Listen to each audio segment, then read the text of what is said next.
All right, good morning. My name is Kristen Flanagan. Guess I can take this off. All right, it stayed on. And I'm a member of the Global Missions team, and this morning I have the pleasure of kicking off our Lenten offering project. For more than 20 years, First Pres has dedicated its Lenten offering to a global missions project as a way of sharing God's love. Last year, we raised $26,558 to help our long-term partner, MK, purchase a school bus and classroom supplies for the new school he opened in India. This year, we are helping fund the first phase of construction for MK's Paul Mercy Home for Boys, also in India. The original facility, which opened in 2012, is at capacity and no longer meets the government regulations. So when the COVID-19 lockdown went into effect, MK moved the boys out. He plans to build a new facility less than 30 minutes away for up to 100 boys on the same property as his Esther Mercy Home for Girls.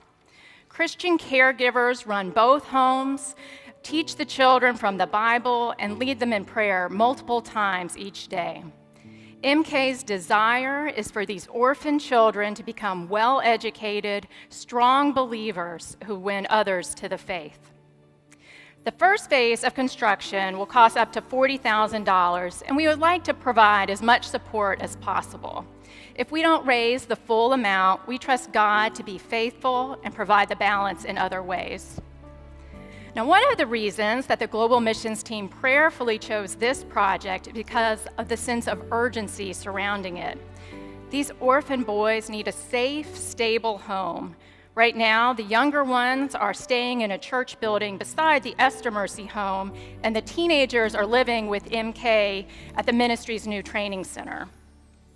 Now, you may have noticed that I haven't called the Paul Mercy Home an orphanage, and that's because it operates differently than a typical one in the U.S. While some of the boys don't have a living parent, others have a parent who is unable or unwilling to care for them. In India, sometimes when a father dies and the wife remarries, the stepfather doesn't accept that child into the new family, and he's abandoned to live out on the street. MK and these caregivers expect to raise these children through their school years and hope to send them on to college so they'll be able to support themselves. He believes that one day these children will lead the nation. Another reason that we're excited about the Paul and Esther Mercy Homes is that they are raising up first-generation Christians.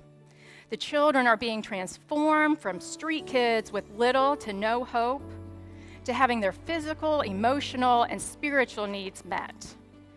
In addition to providing warm beds, healthy meals, medical care, and access to good education, these caregivers are raising these children to know and love the Lord. By experiencing God's grace in these tangible ways, they're able to testify about that grace and mercy to others.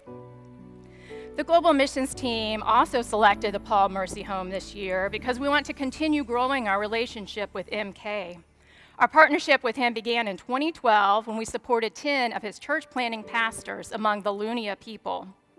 Since then, we've provided training, Bibles, transportation, and supported additional pastors, trainers, and initiatives.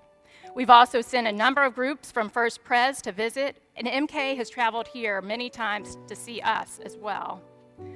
From the beginning, his focus has always been on taking the good news to those who haven't heard it, with the goal of planting one church in every village of northern India. And there are two ways that we would like you to be involved in this year's Lenten offering project. First, pray. Pray for God's blessing on the Paul Mercy Home, that the Lord will make himself known to all of the boys and do great things through them. Please follow along with the prayer card that we mailed out. Each week we pray for something new. And then second, please give if you are able. We'll dedicate our Lenten offering on Easter Sunday, April 4th, but you may give at any time during Lent and worship on Sunday mornings through the church office or online at our giving page.